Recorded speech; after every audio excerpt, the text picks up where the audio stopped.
A very warm good morning to all of you.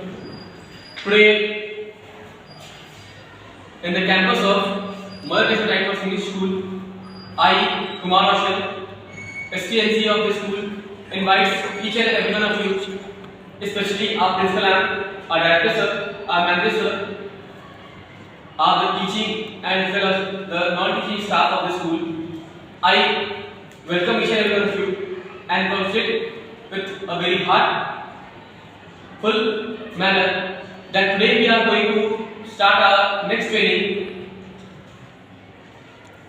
which will be given to you by our fresh resource person, that is Mr. Arun Kumar sir. Today he is going to present a fresh new topic, that is Bloom taxonomy. Means how to teach the students to grow, to develop. So this is also a very important topic, and this hopefully I expect each and every one of you to pay attention or get this training in a fine way, so that it could be beneficial for you. It should be it would enhances the teaching style also in your life. So now I would like to invite our resource person, Mr. Arun Kumar sir, to start this wonderful present meeting today. Sir.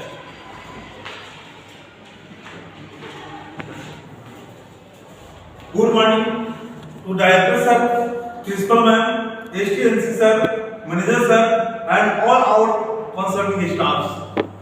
I, Arun Kumar, the faculty of Mother Teresa Kind Thoughts, I am going to start in-house training, that is Bloom taxonomy. Bloom taxonomy एक बहुत ही महत्वपूर्ण एक topic है, जिसमें Benjamin Bloom, जो कि America के निवासी थे, उन्होंने शिक्षा को बेहतर बनाने के लिए एक ऐसी शैक्षणिक उद्देश्य का वर्गीकरण किया जिससे कि शिक्षा को एक अलग भाव दिया जा सकता है। जैसा कि आप जानते होंगे कि ब्लूम की शैक्षणिक उद्देश्य के मुख्यतः कुछ घटक है, जिस घटक के आधार पर उन्होंने उसका वर्गीकरण किया, जिस वर्गीकरण में प्रथम जो आता है वह मूल्यांकन आता है। मूल्यांकन में सर्वप्रथम निर्णय लेना, चुनना, मूल्य का अंकन करना, ये सब बहुत ही महत्वपूर्ण है। दूसरा जो होता है संश्लेषण। संश्लेषण क्या है? संश्लेषण विभिन्न तथ्यों को जोड़कर संपूर्ण तथ्यों को विचार करना ही संश्लेषण कहलाता है। सबसे महत्वपूर्ण चीज है कि जब हम किसी चीजों को संश्लेषण करते हैं तो यह बहुत जरूरी है कि हम अपने ध्यान को केंद्रित करें। अगला आता है विश्लेषण। परिकल्पना को विभिन्न अंगों को अलग अलग करना ही विश्लेषण कहलाता है। अगला आता है प्रयोग। किसी भी परिकल्पना को नई परिस्थिति में उपयोग करना ही ब्लूम टैक्सोनॉमी का काम आता है। अब अगला जो आता है समझ। समझ क्या है? समझ अनुबंध समस्याओं को व्याख्या करना। व्याख्या के अंतर्गत जो है वह किसी भी चीज को आप तोड़कर बताकर रख सकते हैं, तो क्या हो सकता है कि आप उसको समझ सकते हैं। अगला जो उसका घटक है वो आता है ज्ञान। आंकड़े की जानकारी याद करना ब्लूम टैक्सोनॉमी का जो मेन घटक जो आता है। बेंजामिन ब्लूम, मैंने जैसा पहले बताया था कि बेंजामिन ब्लूम यह अमेरिका के निवासी थे। इन्होंने शैक्षणिक उद्देश्यों को वर्गीकरण किया था। इनके मुख्यतः तीन पक्ष थे। पहला था ज्ञानात्मक पक्ष, दूसरा भावनात्मक पक्ष और तीसरा क्रियात्मक पक्ष। प्रथम जो है ज्ञानात्मक पक्ष, इसका वर्गीकरण ब्लूम ने 1956 में किया था। यह मानसिक क्षमताओं से संबंधित होता है। इसके उद्देश्य को सरल, कठिन और शिक्षण अधिगम के निम्न स्तर से ऊंचे स्तर तक ले जाने के दृष्टिकोण को 6 भागों में बांटा गया। मुख्यतः 6 भागों में बांटने का कारण क्या था? इसमें मुख्यतः क्या था कि कैसे कैसे 6 भागों में बांटा? तो मैंने पहले बताया था कि मूल्यांकन, संश्लेषण, विश्लेषण, अनुप्रयोग, बोध और ज्ञान। सर्वप्रथम हम ज्ञान से शुरू करते हैं। ज्ञान एक ऐसी चीज है जो व्यक्ति के समग्र विकास को बढ़ाता है, समग्र विकास लाने में एक महत्वपूर्ण भूमिका अदा करता है। इस क्योंकि हम लोग शिक्षा जगत से जुड़े हुए हैं, तो एक शिक्षक होने का एक दायित्व होता है कि हम अपने बच्चों के आंकड़ों को सही जानकारी प्राप्त करें और इसके पश्चात उन आंकड़ों के माध्यम से बच्चों को ज्ञान को उसके अंदर में भरे। इसके बाद प्रत्यास्मरण का मतलब होता है कि उस जो भी ज्ञान हम बच्चों में देते हैं उनको हम पुनः बार बार उसको क्या करें कि याद करवाएं, प्रत्यास्मरण करवाएं, रिकॉल करवाएं। और चूंकि रिकॉल करवाएंगे तो स्वाभाविक तौर पर जो हम ज्ञान देना चाहते हैं वह हमारे बच्चों में आ जाएगा। पहले मैंने बताया था कि सबसे बड़ी बात होती है कि इसका जो 6 कार्यक्रम जो किया गया यह बहुत ही महत्वपूर्ण था। अब ज्ञान में आप ज्ञान के माध्यम से किसी व्यक्ति विशेष क्या समाज में ज्ञान के माध्यम से एक नया स्वरूप धारण करवा सकते हैं ज्ञान समाज को। तो ज्ञान भी एक ऐसी शक्ति है जो समाज को एक नया दिशा प्रदान करता है। अगला टॉपिक है बोझ क्या है ना? इसमें बच्चों को जो ज्ञान कराया जाता है उसकी समझ विकसित की जाती है। जैसा कि आपको मालूम होगा कि जो हम ज्ञानार्जन देते हैं, ज्ञान को बांटते हैं, ज्ञान को हम लोग जो है विकसित करते हैं बच्चों के अंदर में, या ज्ञान का जो भाव, ज्ञान का प्रकाश तो बच्चों में भरना चाहते हैं। कभी क्या होता है, कुछ ऐसी टॉपिक्स आते हैं, ऐसी घटक आ जाते हैं जो कि बच्चों को समझने में दिक्कत हो जाता है और उसमें बच्चा जो है वो उसको बोझ समझ लेता है। जब बोझ किसी बच्चे पर आ जाएगा, उस चीज को बोझ के रूप में देखना शुरू कर देगा, तो स्वाभाविक तौर पर ज्ञान का प्रकाश जो भरने का हम लोग कार्य करते हैं वह कभी भी ज्ञान का प्रकाश न भर पाएंगे और न वह बच्चा ज्ञान के प्रकाश से प्रकाशित हो जाएगा। तो यह सबसे प्रथम चीज है कि जब हम शिक्षक होने के नाते हम लोग का यह दायित्व है कि हम बच्चों में बोझ को कर दे, बच्चे के अंदर में बोझ का भाव नहीं रहे और बच्चा एक सकारात्मक सोच के साथ, सकारात्मक सोच का मतलब हुआ कि एक अलग सोच के साथ है ज्ञानार्जन लेने का प्रयास करे। और जब इस सोच के आधार पर ज्ञानार्जन लेगा तो निश्चित तौर पर ज्ञान के वह प्रकाश से वह प्रकाशित होगा और उसका जीवन जो है सफल तथा सुफल हो जाएगा। अब आता है अनुप्रयोग क्या है? इसमें आत्मसात किए गए ज्ञान को परिस्थितियों के अनुसार प्रयोग किया जाता है। जैसे कहा जाता है कि बच्चों को जो हमने ज्ञान अर्जित किया तो वह ज्ञान कितना प्राप्त किया, कैसे प्राप्त किया, कहां तक उसके अंदर जो ज्ञान का भाव बढ़ा, यह जांच करना हमारा बहुत बड़ा दायित्व होता है। अतः यह बहुत जरूरी होता है कि हम बच्चों को समय दर समय जो है जो भी कुछ बताते हैं, जो कुछ ज्ञान उसमें भरने का प्रयास करते हैं, उसका अवलोकन करें, उसकी जांच करें और जांच करने के पश्चात उसको सही ढंग से है उसकी एक उसका संश्लेषण तैयार करें और तब जाकर उस बच्चों को एक सही भाव को भरने का एक प्रयास, रक्त भाव हमारा विकसित होगा, है ना। इसके बाद होता है उसकी गणना करना। अब होकर गणना करने का मतलब क्या होता है कि मान लिया कि बच्चों को मैंने ज्ञान अर्जित किया, तो ज्ञान अर्जित किया तो उसके भाव को मैंने बार बार अवलोकन किया, बार बार देखा, उसको एक जगह पर इकट्ठा किया, एकत्र किया, एकत्र करने के पश्चात जो है उसकी हर गतिविधियों को अंकन किया और अंकन करने के पश्चात जब उसको गणना किया, उसको देखा और देखने के पश्चात जो है उसकी भाव को सही ढंग से अवलोकन करने के बाद ही उस बच्चों में हम सही भाव को भर सकते हैं। अब आगे आता है विश्लेषण।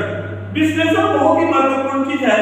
विश्लेषण इसके आत्मसात किए गए ज्ञान को भिन्न भिन्न भागों में अलग करने की क्षमता होती है ना, ताकि उसके तथ्यों को निष्कर्षों से समझा जाए। जैसे मान लिया जाए कि कोई टॉपिक मैंने बताया, कोई ऐसा कोई टॉपिक है, कोई घटक है जिसको हमने कक्षा में वर्णन किया और उस कक्षा में वर्णन करने के पश्चात जब तक कि हम उसको एनालिसिस नहीं करेंगे, जब तक कि उसके हर भाव को ना खोलेंगे, उस भाव को नहीं एकदम अलग अलग करके उनकी हर भाव को हम बच्चों के सामने प्रस्तुत नहीं करेंगे, तो निश्चित तौर पर उसका वह जो ज्ञान देने का जो भाव है या उसको ज्ञान देने का जो भाव है उसकी पूरी परिपूर्ण जो है वह सही ढंग से नहीं हो सकता है।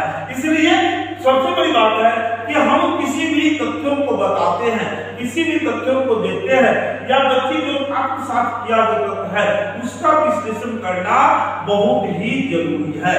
तो यह बहुत ही महत्वपूर्ण चीज है कि हम बच्चों के अंदर जो भी ज्ञान अर्जित करते, ज्ञान को भेजते हैं, ज्ञान को डालते हैं, ज्ञान को देते हैं, उसका हर भाव को अवलोकित करें, हर भाव को देखें और जब हर भाव को देखेगा तो निश्चित तौर पर उसका सही ढंग से विश्लेषण कर सकता है। अगला जो पॉइंट है वह है संश्लेषण। संश्लेषण का मतलब है ना कि एक नए अर्थ पर जोर देकर, है ना, जोर देकर हिस्सों को जोड़कर या संपूर्ण बनाया जाता है ताकि, है ना, कॉन्सेप्ट तथा रूल्स के आधार पर तुम्हें कोई न, है ना, कोई अपनी जो है कॉन्सेप्ट निकालते हैं और जैसे कि कर देना बाद में, जैसे कहने का मतलब क्या हुआ कि कोई भी टॉपिक बताते हैं तो उस स्थिति में वह जो बच्चा जो है वह उस चीज को, है ना, किस तरह उस तर्क को, जैसे आर्गुमेंट का मतलब हुआ कि कोई टॉपिक बता रहा है तो उस बच्चे को बात की बात नहीं होगा, उस टॉपिक पर बच्चे बात की बात नहीं करेंगे, उस बच्चे को उसका बखान नहीं करेंगे तो स्वाभाविक तौर पर हमारी जो है संश्लेषण नहीं हो पाएगा, है ना। इसके बाद क्या है कि निष्कर्ष देना। निष्कर्ष का मतलब होता है कि मान लिया कि कोई टॉपिक है और उस बच्चे में बात किए, बात करने में क्या आता है कि बहुत सारी चीजों को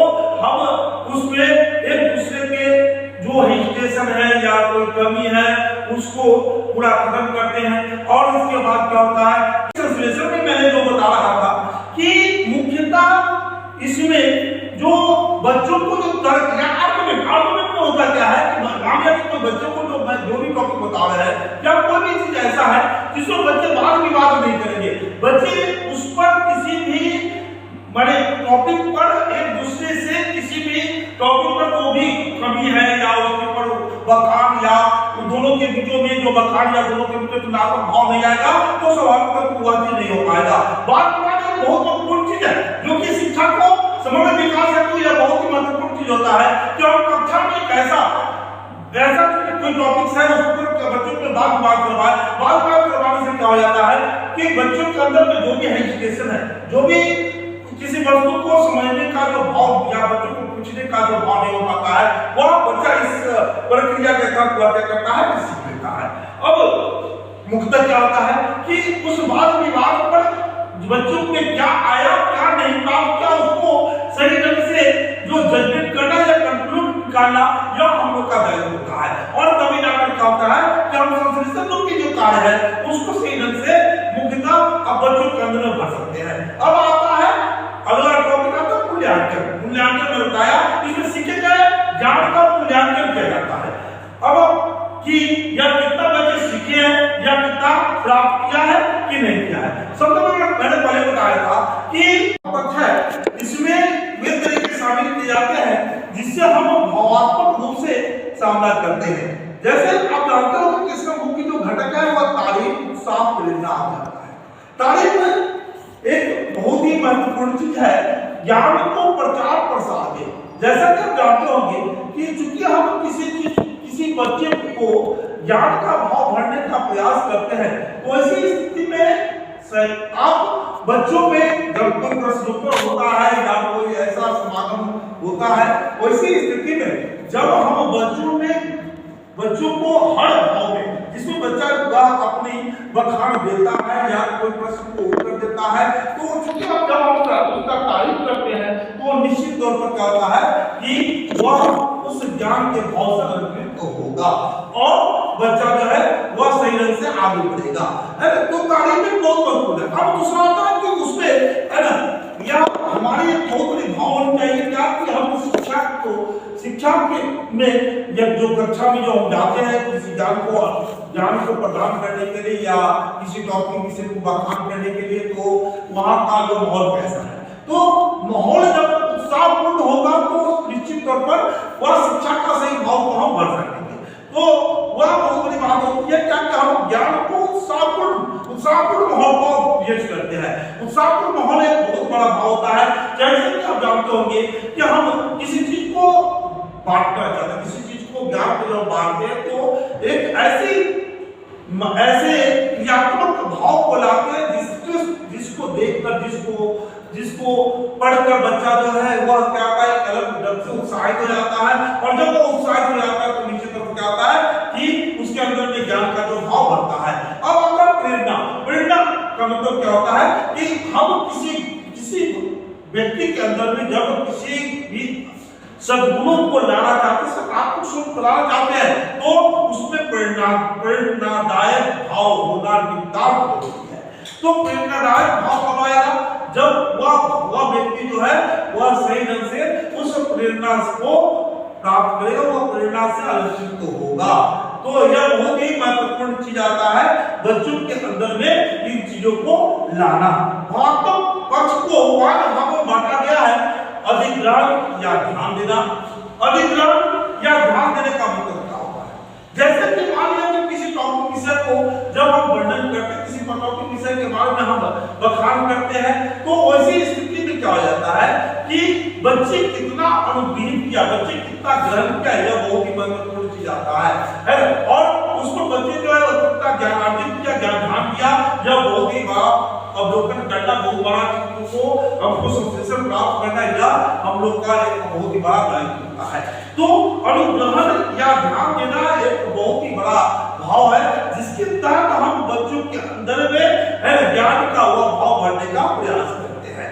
अब होता है कि चूंकि हम अनुभव जो भी चीज को बताए, हर टॉपिक को एक बखान करते हैं, वर्णन करते हैं, और जब बच्चा उसको ध्यान से सुनता है, ध्यान से देखता है, तो निश्चित तौर पर क्या होगा कि वह उस चीज को प्राप्त कर लेगा। अब आता है इसके साथ आता है अनुक्रिया यानी रिस्पॉन्डिंग भी होता है, या अनुक्रिया का मतलब होता है जो कुछ हम बखान करते हैं, जो कुछ हम वर्णन करते हैं, जो कुछ हम बच्चों को देते हैं, बच्चों को प्रसारित करते हैं, वह प्रसारित जो चीज है वह बच्चे कितना अपने अंदर में आत्मसात किया, वह किया कि नहीं किया उस चीज को। जैसे हम किसी चीज को वर्णन कर रहे हैं, किसी चीज को बता रहे हैं, और वह बच्चा जब तक वह बच्चा उसको रिस्पॉन्ड नहीं करेगा, बच्चा उसको नहीं लेगा, तो तब तक क्या होगा, उसके अंदर में वह ज्ञान का पानी बढ़ेगा।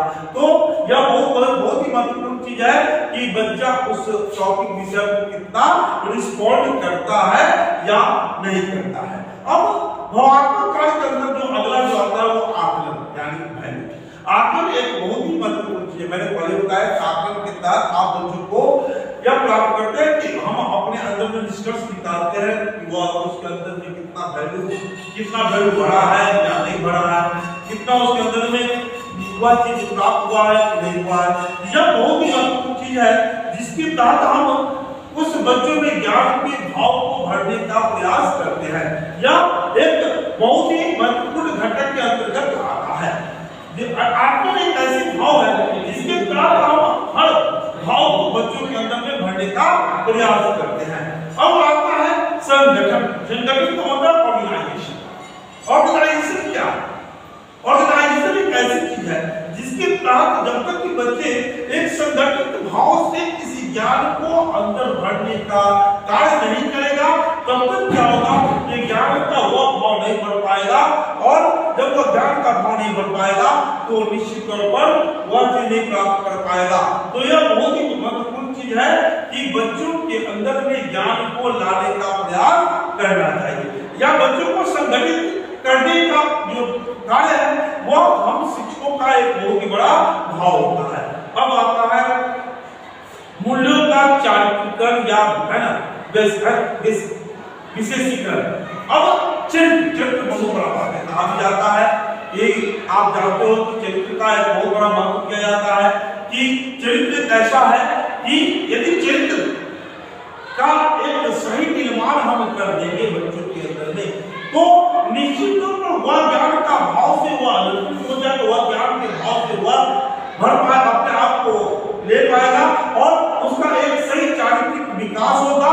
और जब चारित्रिक विकास होगा तो निश्चित तौर पर क्या होगा कि बच्चा जो है वह उस क्षेत्र की तरफ आगे बढ़ेगा जिस क्षेत्र में हम सभी कामना करते हैं। तो वो अभी तक हमने जो अवलोकन किया कि भावात्मक पक्ष में जो कितना 5 भाव आया, अनुग्रहण या ध्यान देना, अनुक्रिया करना, आक्रमण, संगठन और मूल्यों का चारित्रिकरण या विशेषीकरण। मूल्यों का चारित्रिकरण और विशेषीकरण में मैंने ध्यान रखा कि बच्चों में किस तरह का वैल्यू उत्पन्न हो रहा है, बच्चा उस वैल्यू से अलंकृत हो रहा है या नहीं हो रहा है, यह बहुत ही महत्वपूर्ण चीज होता है। तो इन सभी चीजों को जब हम बच्चों में देखते हैं, बच्चों में लाते हैं, तो निश्चित तौर पर बच्चा जो है वह उस चारित्रिक विकास, चारित्रिक गुण को ला सकेगा। और निश्चित तौर पर जब चारित्रिक गुण को लाएगा तो निश्चित रूप में क्या होगा कि बच्चा के अंदर में जो ज्ञान का जो भाव है, ज्ञान का जो चीज है वह आ पाएगा। और हम लोग जो क्रियात्मक जो कार्य जो अभी तक जो भावात्मक जो पक्ष है उसकी सही जो मूल्यांकन जो है, सही भाव जो है वह ला पाएंगे। अब जो आता है मुक्त श्रोणी का जो अगला पक्ष जो है वह क्रियात्मक पक्ष। क्रियात्मक कोई बहुत ही महत्वपूर्ण पक्ष है जिसके तहत जो है हम जो देखते हैं कि किस प्रकार जो है क्रियात्मक भाव से बच्चों को किस प्रकार अलंकृत करते हैं। देखिए इसमें जब तक देखा जाता है कि शारीरिक हलचल, मोटर स्किल्स के क्षेत्र आदि शामिल किया जाता है। क्रियात्मक पक्ष को 6 भागों में बांटा गया है। क्रियात्मक पक्ष को 6 भागों में बांटा गया, सहज क्रियात्मक या अंग संचालन। अब सहज क्रियात्मक का मतलब क्या होता है कि जो भी क्रियात्मक कार्य है, जैसे होता है एक्टिविटी वर्क के तहत जो है हम बच्चों में वर्क लाना चाहेंगे कि बच्चा जो है वह किस प्रकार क्रियात्मक कार्य के द्वारा ब्लूम टैक्सोनॉमी का जो भाव है उससे अलंकृत हो पा रहा है या नहीं हो पा रहा है। तो इसके लिए जो है रिफ्लेक्स मूवमेंट जो बहुत ही बड़ा एक भाव होता है और इसके तहत जो है हम बच्चों के अंदर में उस चीजों को ला पाएंगे। यह बहुत ही बड़ा चीज होता है कि हम कैसे बच्चों के अंदर में इन सभी चीजों को लाएंगे। जब क्रियात्मक जो अंग संचालन सहज होता है कि ऐसी भाव को रखे, ऐसे स्थिति उत्पन्न करे जिसमें कि बच्चों में सहजता का भाव हो जाए। बच्चा जो है वो बहुत ही खुशनुमा माहौल में उस चीज को क्रियात्मक स्वरूप को ग्रहण करे, तब जाकर क्या हो जाएगा कि निश्चित तौर पर जो है उस चीज को प्राप्त करेगा जो उसको हम लोग चाहते हैं। अब आता है आधारभूत अंग संचालन। आधारभूत अंग संचालन का मतलब बेसिक फंडामेंटल। बेसिक फंडामेंटल बहुत ही महत्वपूर्ण चीज है। बेसिक फंडामेंटल का मतलब हो जाता है कि बच्चों के अंदर में उन सभी चीजों को भरना जिससे कि वह आधारभूत भाव को ग्रहण करता है, नहीं करता है। इन सभी भाव में मैं वीडियो के माध्यम से इन रूपों को आगे प्रसारित किया, वीडियो के माध्यम से आपके सामने जो है जो कुछ रखने का प्रयास कर रहा हूं। तो सर कैंडी जो है वो इसको संचालन करें।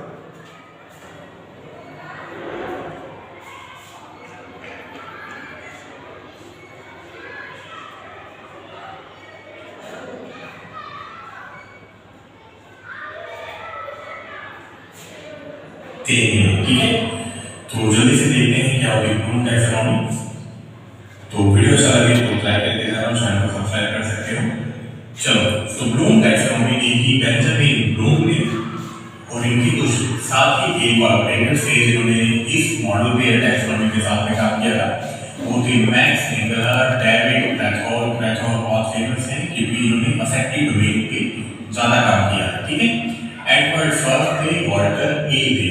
तो इन सभी के मिलकर एक फ्रेमवर्क या ढांचा तैयार किया कि किस तरह से हम एजुकेशनल गोल्स को, जो भी हमारे शैक्षणिक उद्देश्य है ना, उसको कैटेगराइज कर सकते हैं। ठीक है, और इसको 1956 में इस टाइटल के साथ पब्लिश किया जाए, तो कहते हैं टैक्सोनॉमी ऑफ एजुकेशनल जेनेटिक्स। ठीक है, इसी को कहते हैं ब्लूम टैक्सोनॉमी। और जब से ये पब्लिश हुई है तब से हम इसको केजी क्लास से लेके मतलब किंडरगार्टन से लेके 12th क्लास तक और हायर एजुकेशन में या इवन जहाँ पे भी लर्निंग होती है वहाँ पे हम इस मॉडल को अप्लाई करते हैं या ब्लूम टैक्सोनॉमी को अप्लाई करते हैं। ठीक है, ब्लूम टैक्सोनॉमी रिवाइज हुई थी 2001 में। तो अभी अच्छे से डिटेल में पढ़ेंगे तो वीडियो बहुत अच्छे से सुनते रहना और स्लाइड्स में देखते रहना। ठीक है, चलो तो ये थी ओरिजिनल टैक्सोनॉमी जो कि 1956 में आई थी। ये बेसिकली कॉग्निटिव डोमेन है। ठीक है, तो कॉग्निटिव डोमेन पे ही ज़्यादा बात होती है लेकिन हम लोग सभी डोमेन पढ़ेंगे इसमें।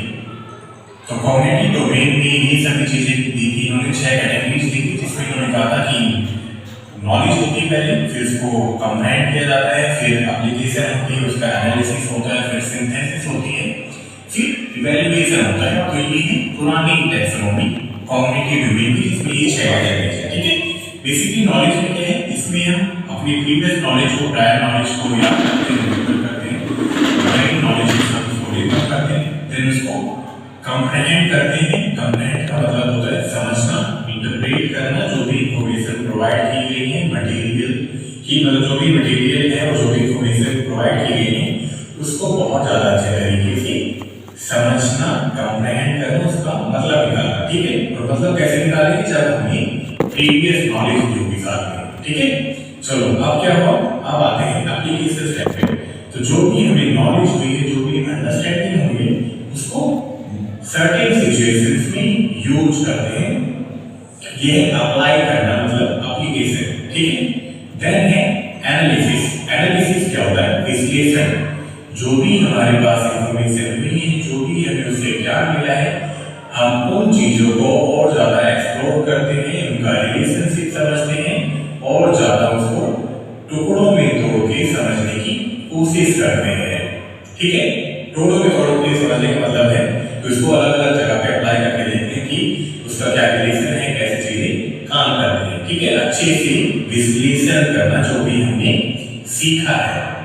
चलो ये स्टेप हो गया। फिर आता है सिंथेसिस। सिंथेसिस का मतलब है क्रिएटिंग। सभी चीजों को हम अच्छे से एक साथ मिलाएंगे, सभी एलिमेंट्स को एक साथ मिलाएंगे और एक नया आइडिया बनाएंगे। ठीक है, गेटिंग द पॉइंट।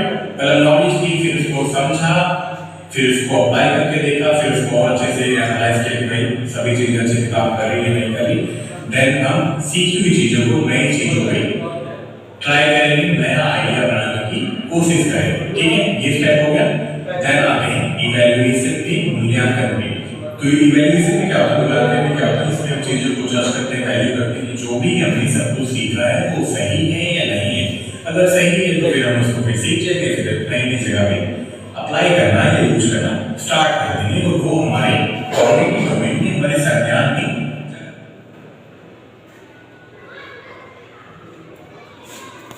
धन्यवाद सर। जैसा कि आपने अभी देखा कि वीडियो के माध्यम से जो ब्लूम टैक्सोनॉमी का जो मुख्य घटक है उसके जो वर्णनात्मक भाव हुआ था, तो अभी तक हम लोग चल रहे थे क्रियात्मक पक्ष की तरफ। क्रियात्मक पक्ष में जो आता है, जो अभी तक मैंने बताया कि आधारभूत संरचना की तरह से बेसिक फंडामेंटल। बेसिक फंडामेंटल में क्या होता है कि बच्चों के अंदर में क्या बेसिक भाव है, या उसकी फंडामेंटल का मतलब होता है कि बच्चा जो है वह सही ढंग से उसकी तैयारी है कि नहीं, या उसमें वह ज्ञान है कि नहीं, या उसको अवलोकन करना बहुत जरूरी होता है। क्योंकि ज्ञान को अर्जन करवाना, ज्ञान को बांटना तो हमारा कर्म है, लेकिन निश्चित तौर पर जब तक उसका बेसिक फंडामेंटल बच्चे के अंदर में नहीं है तो निश्चित तौर पर क्या होगा कि बच्चे को वह विकास नहीं कर पाएगा, और जब विकास नहीं कर पाएगा तो स्वाभाविक तौर पर क्या होगा कि बच्चों में ज्ञान को भाव नहीं भर पाएंगे। अब आता है इसके बाद शारीरिक योग्यता। शारीरिक योग्यता एक बहुत ही महत्वपूर्ण घटक होता है। अब जैसा कि आप जानते होंगे कि शारीरिक योग्यता जब तक कि बच्चा शारीरिक रूप से पूर्ण विकसित नहीं रहेगा, शारीरिक रूप से पूर्ण तैयार नहीं रहेगा, तो हम ज्ञान को भरेंगे। ज्ञान भरने का जो भाव है वह बच्चों के अंदर में नहीं आ पाएगा। तो बच्चों को शारीरिक रूप से पूर्ण रूप से तैयार करना और शारीरिक योग्यता के रूप में, जैसा कि आप जानते हो कभी भी हमारे स्कूलों में एक योगा का क्लासेस होता है, और योगा क्लासेस के माध्यम से बच्चों के अंदर में शारीरिक क्षमता को विकास किया जाता है। बहुत सारे ऐसे खोज है, बहुत सारे ऐसे पोस्टर्स है जिसके तहत बच्चों में बहुत सारे गुण को विकसित किया जाता है, जिससे कि वो अपने शारीरिक रूप से बच्चा जो है वह पूर्ण रूप से विकसित कर पाए और शारीरिक रूप से पूर्ण तैयार हो जाए, ताकि बच्चा जो है वह निश्चित तौर पर अपने विकास करे और जब शारीरिक पूर्ण रूप से जो है वह अवसरित रहेगा तो निश्चित रूप से क्या होगा कि वह ज्ञान को ज्ञान के भाव को अलंकृत करेगा। तो इन्हीं बखान पर हम हमारे एक दोस्त हमारे साथ जो है हमारे कलीग है जो कि हमारे यहाँ जो है इंग्लिश के शिक्षक है आदरणीय ऋषभ सर, तो उनको इस बखान पर कुछ अपनी जो विचार वस्तु जो है रखने के लिए आमंत्रित करना चाहूंगा। Rishabh sir,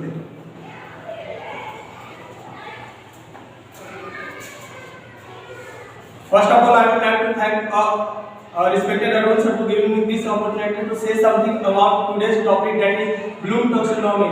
I would like to start my topic with saying that what is Bloom taxonomy? What is Bloom taxonomy? What does it mean? The Bloom taxonomy is a set of 3 hierarchical models used for classification of education, learning, and objective into the level of complexity and specificity.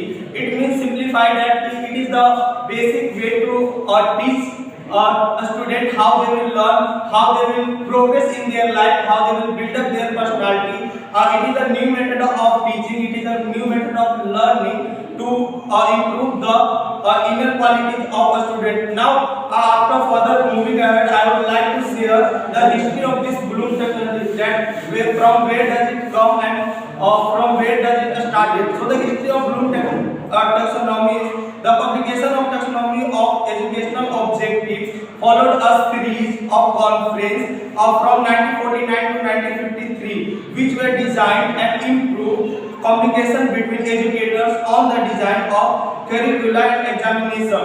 The first volume of taxonomy handbook qualitative was published in 1956, and in 1964 a second volume handbook affected was published, a revised version of taxonomy for the cognitive and domain was created in 2001. So it simply helped the boys, students and us to improve how to teach them in a very good manner, how to improve their personality, how to improve their overall thinking, how to improve their knowledge. This Bloom technology will teach us all things that will create a good life, a good future for the student. Now moving ahead, I would like to talk about how this Bloom taxonomy affected in this discipline area. So Bloom taxonomy continues to be a source of inspiration for educational philosophy and for developing new teaching strategies. The skill development that takes place at higher orders of thinking interact